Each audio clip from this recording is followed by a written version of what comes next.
जय श्री जगन्नाथ। नमो नमः। मम प्रिय संस्कृत मित्राणि मुझे श्री आचार्य आपण मानकु समस्तंकु संस्कृत शारदा चैनल को बहुत बहुत स्वागत।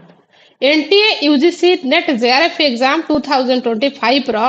डिसेंबर साइकिल को टार्गेट रखी आम मानकर चाणक्य बैच स्टार्ट हो जाइछि। तो आपण मानक मध्यरु कौन भी परीक्षार्थी व विद्यार्थी जदि चाहूचंती कि मते NTA UGC NET JRF exam 2025 रो डिसेंबर साइकिल रे मते नेट विथ जेआरएफ प्राप्त हवार अछि देन आपण माने निश्चित भाव में चाणक्य बैच रे जॉइन करि परिबे। आपण को चाणक्य बैच रे कौन सब प्रोवाइड करा जाउछि मु आपण को कहि रखुछि जेमिति कि फर्स्ट पॉइंट रे कांसेप्ट ऑल 10 यूनिट्स रहउछि जेउथरे कि completely 10 units A to Z आपण सिलेबस को कवर करि परिबे। एता सहित लाइव एंड रिकॉर्डेड क्लासेस कहले लाइव सेशन सहित रिकॉर्डेड क्लासेस मध्ये प्रोवाइड करा जाउछि। एता सहित बिफोर 10 इयर्स रो पीवाईक्यूज बा प्रीवियस ईयर एग्जाम रो क्वेश्चंस पेपर आपण माने सहित एटी एनालिसिस करा जाउछि। तो नेक्स्ट आसीबो एमसीक्यूज ऑल 10 यूनिट्स कहले कांसेप्ट जेहेतु हमर 10टा यूनिट रही छि पेपर 1 रे 10 यूनिट्स पेपर 2 रे मध्ये 10 यूनिट्स रही छि। तो पेपर 2 रो 10 यूनिट्स को कंप्लीट करबा परे आम मानकर पर यूनिट एमसीक्यूज करा जाय थाए। नेक्स्ट आसीबो फ्रीक्वेंट टॉपिक्स कारण सिलेबस वेरी वास्ट सेति पई हमको फ्रीक्वेंट टॉपिक्स रवा पई पड़े पर्टिकुलर के यूनिट रो के पॉइंट रो क्वेश्चंस हिट होछि। नेक्स्ट आमर आसीबो प्रिपरेशन ट्रिक्स कारण प्रिपरेशन ट्रिक्स हेले ही हम मानकु स्मरण रखिबा पई बा बुद्धिस्थ हवा पई बहुत सहज एवं सरल होइताय। नेक्स्ट आसीबो यूनिट वाइज इंपोर्टेंट टॉपिक्स।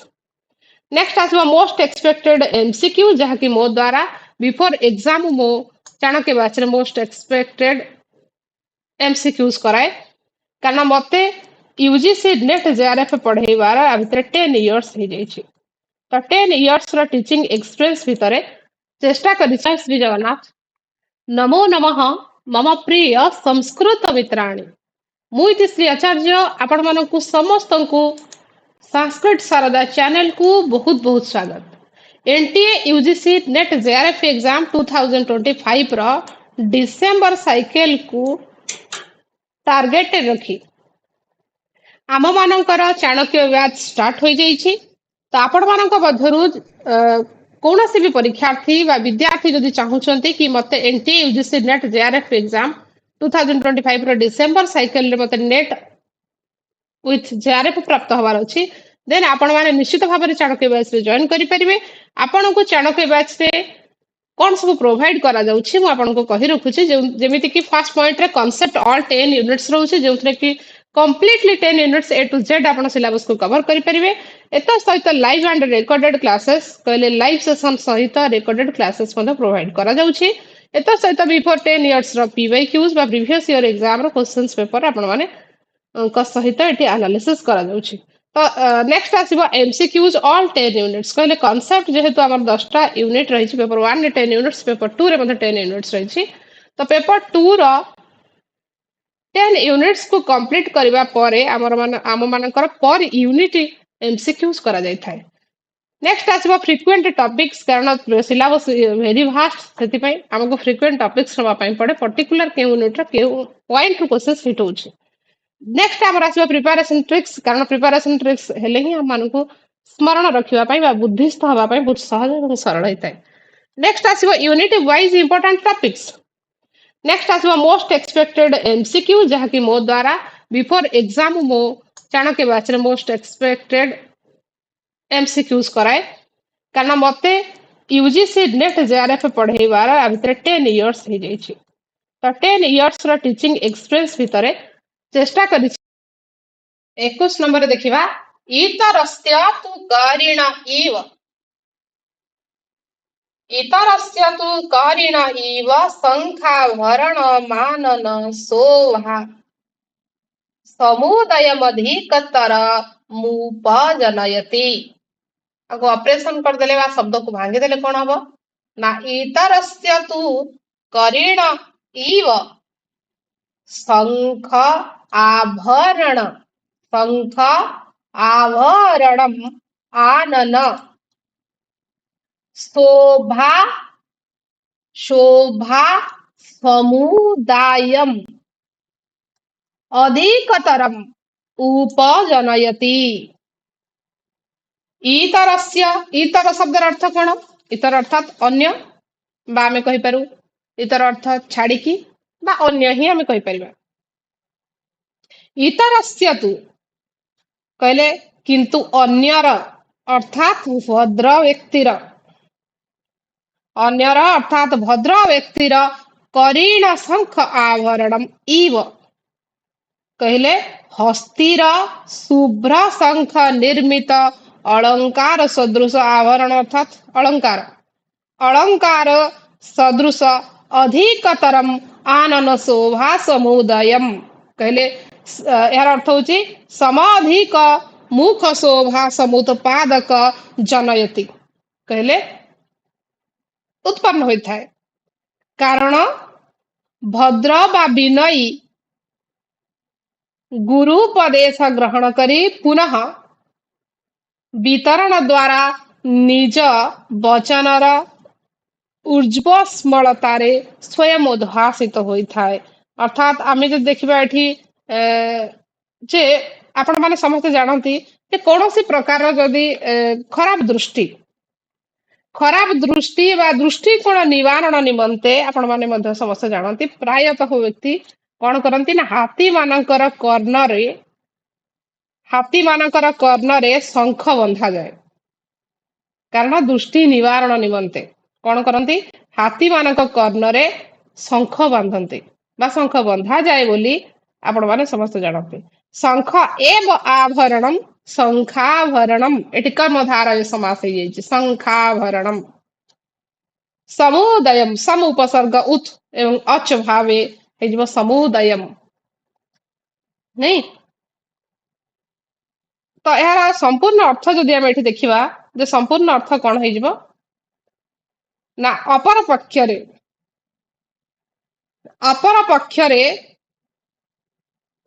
भद्र एवं विनयीर कर्णरे ताहा प्रवेश करी शुभ्र शंख निर्मित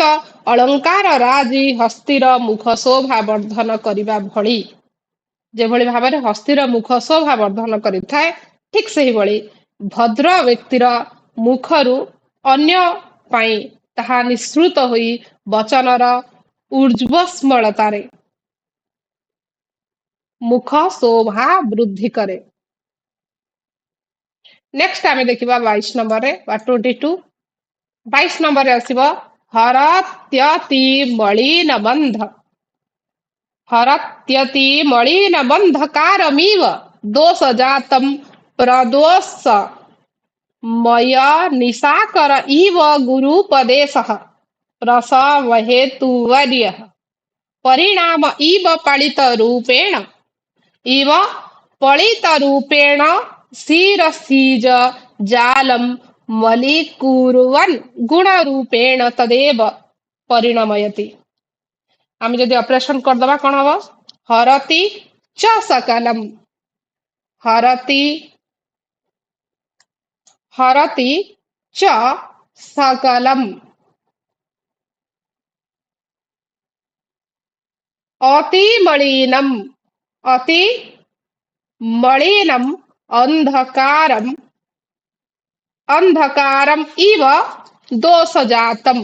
अंधकारम इव शब्द को भांगी देले अंधकारम इव दोषजातम प्रदोष समय निशाकर इव गुरुपदेशः गुरुपदेशः प्रसम हेतु विसर्ग रहिब हेतु वयः संधि जब हेतुर्वयः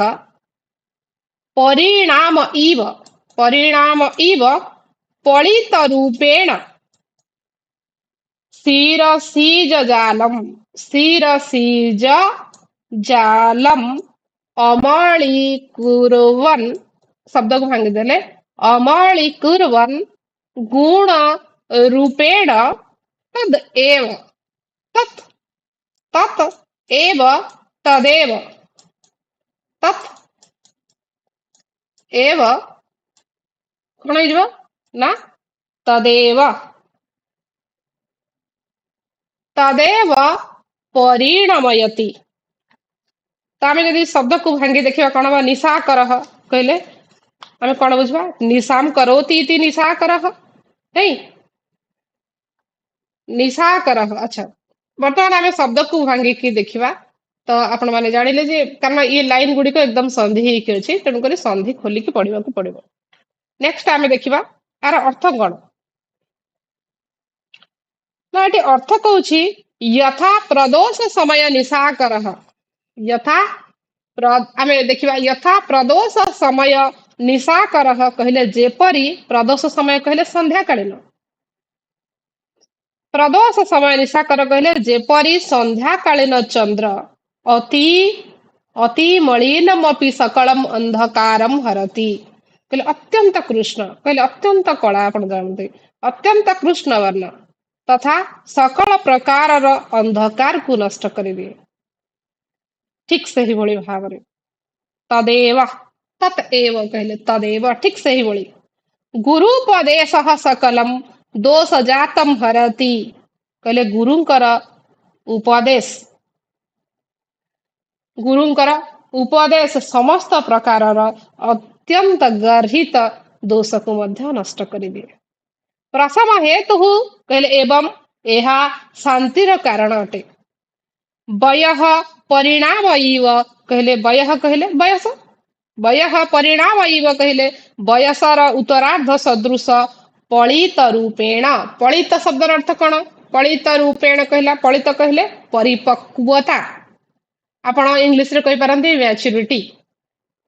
तो पलित रूपेण कहले परिपक्वता माध्यम रे शिरसीज जालम कहले मस्तक जात केश समूह को अथवा मस्तिष्क जात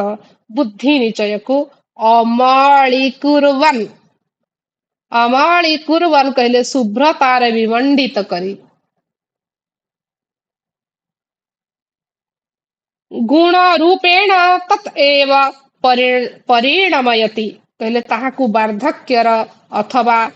बुद्धत्वर बा आपण कहि पारंती वृद्धावस्था रे गुण भाव रे परिणत कराए नहीं निशा करह निशाम करोति इति निशा करह एठी आपण देखि परिबे प्रदोष जो देछि प्रदोष कोन ना प्रदोष समया दुर्धम घटिका द्वयम कहले सूर्यास्त परर दुई घड़ी कहले सूर्यास्त परर दुई घड़ी को आमे कहि थाउ को समय ना प्रदोष समय सूर्यास्त परर दुई घड़ी कहले गोटे घड़ी होची केते 24 घंटा तो दुई घड़ी कहले ये नहीं ये गोटे घड़ी होची 24 मिनिट माने 24 मिनिट्स होची गोटे घड़ी नहीं गोटे घड़ी होची 24 मिनिट्स 24 मिनिट होची गोटे घड़ी तो एठी कहूची कि दुई घड़ी सूर्यास्त परर दुई घड़ी को ही प्रदोष कहा जाए अर्थात केते हला केते मिनिट 24 दुई घड़ी गोटे घड़ी होची 24 मिनिट दुई घड़ी अर्थात 24 टोटल केते हला माने 48 मिनिट केते 48 मिनिट आमे जहा कहूछु 48 मिनिट कहले सूर्यास्त परर दुई घड़ी अर्थात 24 मिनिट परवर्ती समय को प्रदोष कहा जाए। प्रसम हेतु प्र उपसर्ग सम धातुर घय प्रत्यय जो गहिछि एछि प्रसामस्य प्रसम हेतु कहले प्रसम शब्द को आमे जे देखिबा प्रसम होछि प्र उपसर्ग सम धातु घय प्रत्यय प्रसम प्रसम हेतु कहले प्रसम हेतु कहले प्रसमस्य हेतु प्रसम हेतु एठी षष्ठी तत्पुरुष समास हेजिबा परिणाम एठी परि रे नम आउ घय प्रत्यय। नेक्स्ट आसी देखिबा हमें शिरसीज शिरसीज अर्थ शिरसी जायते इति शिरसीज एठी अलुक प्रत्यय गुण रूपेण गुण एव रूपम तेन गुण रूपेण एठी कर्मधारय समास हेजिबो गुण रूपेण रे यूज कर्मधारय समास नहीं तो आमे जदि संपूर्ण अर्थ देखिबा ए वाक्यर संपूर्ण अर्थ कोन ना जेपरी जेउ भली भाबरे संध्याकालीन चंद्र घन अंधकार को ध्वंस करिदिए ठीक सेहीपरि गुरुंकर समस्त उपदेश इव कहले ठीक सही भଳି गुरु उपदेश कहले गुरुंकर उपदेश अत्यंत अत्यंत घृण्य दोष रूपी अंधकार को मध्य नष्ट करिदिए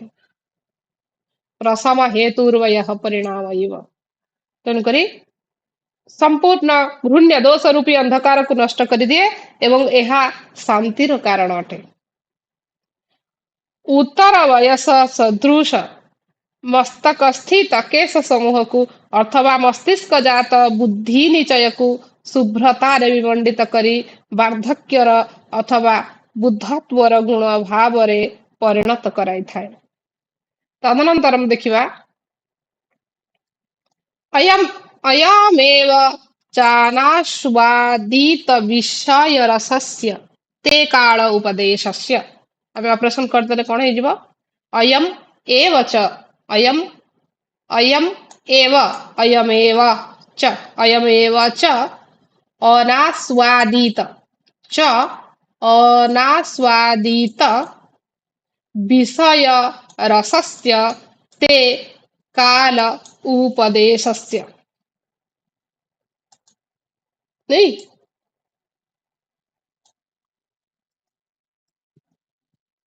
यार अर्थ कौन ना अनास ऐसे कोची जे प्रथम शब्द आमे जे देखिबा एटी अनास्वादित अनास्वादित कहले कौन बुझिबा न आस्वादित विषय रसः ना कौन न आस्वादित विषय रसः हमर नय तत्पुरुष समास हे जो अनास्वादित विषय रसस्य कहले न आस्वादित विषय रसः नय तत्पुरुष समास अर्थात विषय रसस्य ते कहले विषय आदि रसर आस्वादन करि नथिबा तुमर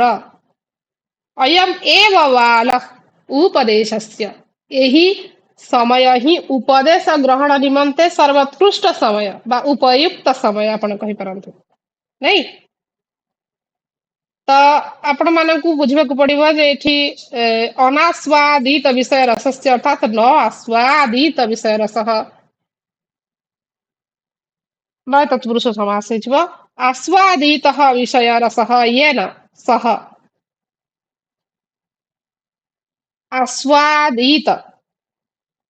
एठी आमे जे देखिबा आस्वादित विषय रसः बहुब्रीहि समास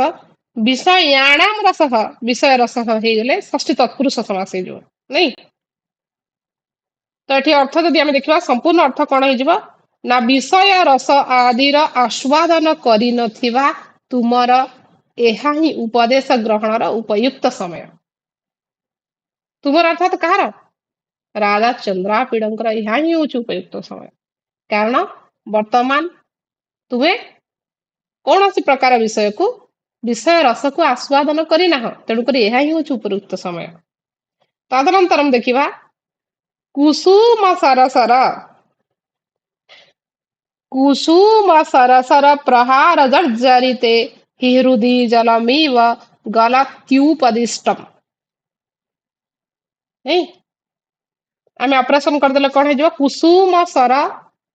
सर प्रहार जर्जरिते ही रुदि जलम इव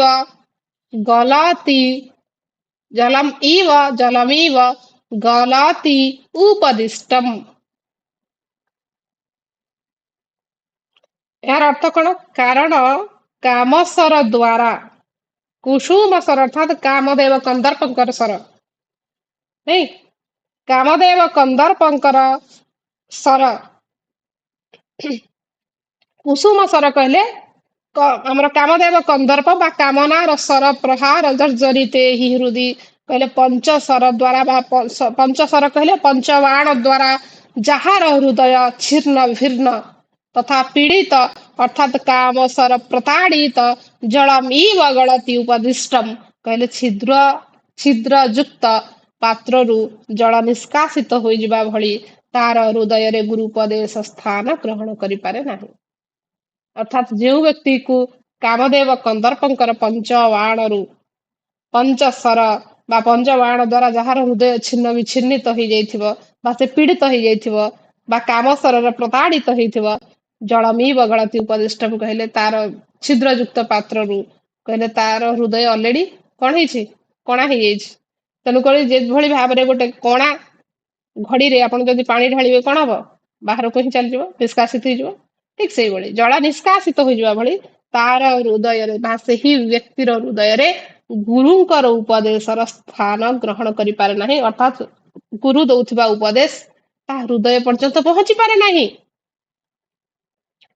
ତେଣୁକରି କାମଦେବ କନ୍ଦର୍ପଙ୍କର ଆପଣ ମାନେ ସମସ୍ତେ ଜାଣନ୍ତି, କାମଦେବ କନ୍ଦର୍ପର ନାମ ହଉଛି କୁସୁମ ସର। ଏଠି କୁସୁମ ସର ଶବ୍ଦ ଯୋଉ ପ୍ରଥମ ଶବ୍ଦ ରହିଛି ଏଠି କୁସୁମ ସର, ଏ କୁସୁମ ସରର ଅର୍ଥ କଣ? କୁସୁମ ସର ରହୁଛି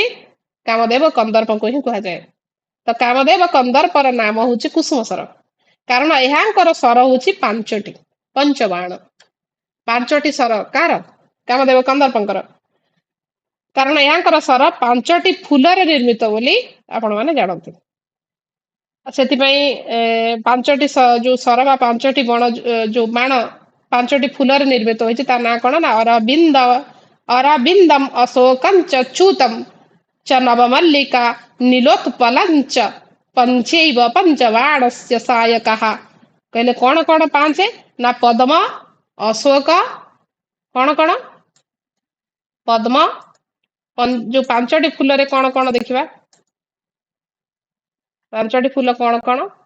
ନା ଆପଣ କହିପାରିବେ ପଦ୍ମ, ନାଇଁ ପଦ୍ମ, ଅଶୋକ,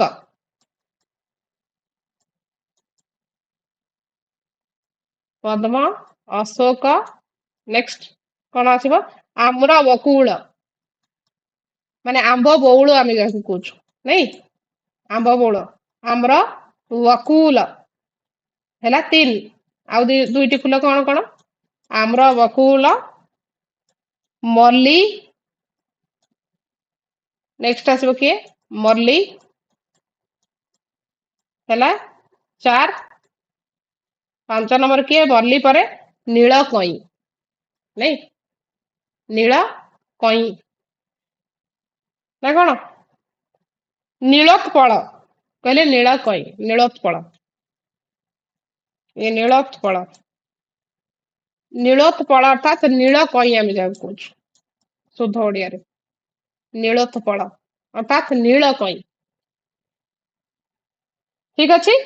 ତ ପଞ୍ଚବାଣ, ସେଥିପାଇଁ ସେ ପଞ୍ଚବାଣ କହିଲେ ଯୋଉ ପାଞ୍ଚଟି ଫୁଲରେ ବାଣ କଣ କଣ, ପଦ୍ମ, ଅଶୋକ, ଆମ୍ର ବକୁଳ, ମଲ୍ଲି ଏବଂ ଏବଂ ନୀଳକଇଁ, ସେଥିପାଇଁ ସେ ପଞ୍ଚବାଣ। ଶରୀର ନଥିବାରୁ ସେ ଅନଙ୍ଗ ମଧ୍ୟ ତାଙ୍କୁ କୁହାଯାଏ। କାମଦେବ କନ୍ଦର୍ପଙ୍କର କେତେ ଗୁଡିଏ ନାମ ଆପଣ ଦେଖନ୍ତୁ, କୁସୁମ ସର ଜାଣିଲେ କାମଦେବ କନ୍ଦର୍ପଙ୍କର ଗୋଟେ ନାଁ, ଆଉ ଗୋଟେ ନାଁ ହଉଛି ତାଙ୍କର କଣ, ଅନଙ୍ଗ। ଅନଙ୍ଗ କାହିଁକି ନା ତାଙ୍କର କୌଣସି ଶରୀରରେ ଅଙ୍ଗ ନଥିବା କାରଣରୁ ବା ଶରୀର ନଥିବାରୁ ତାଙ୍କୁ ମଧ୍ୟ ଅନଙ୍ଗ କୁହାଯାଏ। ଅତନୁ ମଧ୍ୟ ହଉଛି କାର, କାମଦେବ କନ୍ଦର୍ପଙ୍କର ଅନ୍ୟ ନାମ ହଉଛି ଅତନୁ। ତନୁ, ଯାହାର ତନୁ ନାହିଁ, ତନୁ ଅର୍ଥାତ୍ ଶରୀର। ବିଦେହ, ଦେହ ନାହିଁ ବୋଲି ବିଦେହ ମଧ୍ୟ କୁହାଯାଏ। ମନରୁ ଜାତ ହେଉଥିବାରୁ ସେ ମନସିଜ, ମନସିଜ ମଧ୍ୟ କାହାକୁ କୁହାଯାଏ, କାମଦେବ କନ୍ଦର୍ପଙ୍କୁ ହିଁ କୁହାଯାଇଛି ମନସିଜ। ତଦନନ୍ତରମ୍ ମନୋଜ ମଧ୍ୟ କୁହାଯାଏ। ମନୋଜ ସେ କାମ, କାମଦେବ, କନ୍ଦର୍ପ ଏବଂ ସେ ବିଷ୍ଣୁଙ୍କର ପୁତ୍ର ଅଟନ୍ତି। କିଏ, କାମଦେବ କନ୍ଦର୍ପ। ଅନ୍ୟ ଏକ ମତ ଅନୁସାରେ ଯଦି ଆମେ ଦେଖିବା, ଯେ ଅନ୍ୟ ଏକ ମତ ଅନୁସାରେ କନ୍ଦର୍ପର ପଞ୍ଚବାଣ, ପଞ୍ଚବାଣ ମଧ୍ୟ କୁହାଯାଏ ଉନ୍ମାଦନ, ସ୍ଥାପନଶ୍ଚ ଶୋଷଣଃ ସ୍ତମ୍ଭନಸ್ತଥା ସମୋହନଶ୍ଚ କାମସ୍ୟ ପଞ୍ଚବାଣାଃ ପ୍ରକର୍ତ୍ତିତାଃ, ପ୍ରକୀର୍ତ୍ତିତା ବୋଲି ମଧ୍ୟ କୁହାଯାଏ, ନାଇଁ। କୁସୁମ ସର ପ୍ରହାର ଜର୍ଜରିତେ,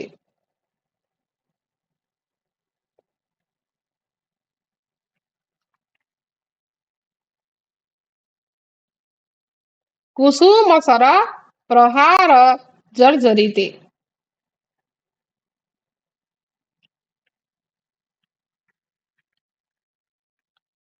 ତ ମତେ ଏଠି ଗୋଟେ କଥା ସ୍ମରଣ ଆସୁଛି,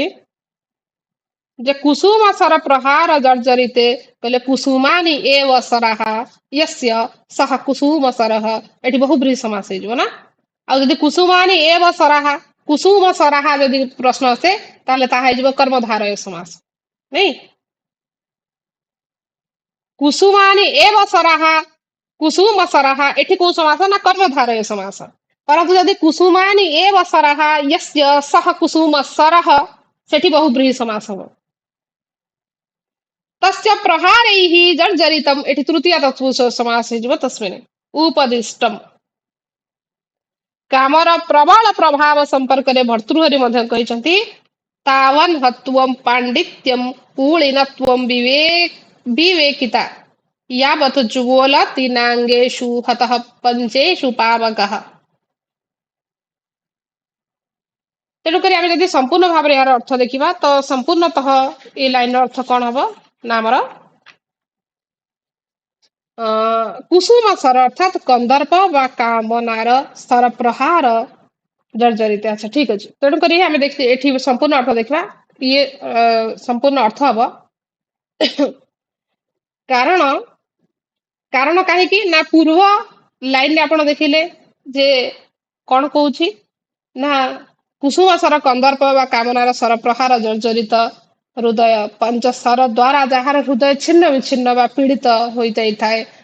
ଯେଭଳି ଭାବରେ ଜଳ ନିଷ୍କାସିତ ହୋଇଥାଏ ଗୋଟେ କୌଣସି ଛିଦ୍ରଯୁକ୍ତ ପାତ୍ରରେ ଆପଣ ଯଦି ଜଳକୁ କଣ କରିବେ ସେଥିରେ ଜଳକୁ ଢାଳିବେ ତ କଣ ହବ ନିଷ୍କାସିତ ହେଇଯିବ ଠିକ ସେଇଭଳି ଗୁରୁଙ୍କର ଉପଦେଶ ମଧ୍ୟ ତାଙ୍କର ହୃଦୟକୁ ଛୁଇଁ ପାରେ ନାହିଁ ବା ଗୁରୁ ଉପଦେଶ କୌଣସି ପ୍ରକାର ସ୍ଥାନ ତାଙ୍କ ହୃଦୟରେ ଗ୍ରହଣ କରିପାରେ ନାହିଁ କାହିଁକି ହୃଦୟରେ ସ୍ଥାନ ଗ୍ରହଣ କରିପାରେ ନାହିଁ ତାର କାରଣ କଣ 24 ନମ୍ବରରେ ଆମେ ତାର କାରଣ ଦେଖିବା କାହିଁକି ଗ୍ରହଣ କରିପାରେ ନାହିଁ କାରଣ କାମସର ଦ୍ୱାରା ଛିନ୍ନ ଭିନ୍ନ ହୋଇ ପଡିଥିବା ହୃଦୟଯୁକ୍ତ ବ୍ୟକ୍ତିଠାରେ ଉପଦେଶାବଳୀ ଛିଦ୍ରଯୁକ୍ତ ପାତ୍ରର ଜଳର ଅବସ୍ଥା ହୋଇଥାଏ नेक्स्ट आम देखा 25 नंबर बा पंचविंशति नंबर रे कौन कहूँ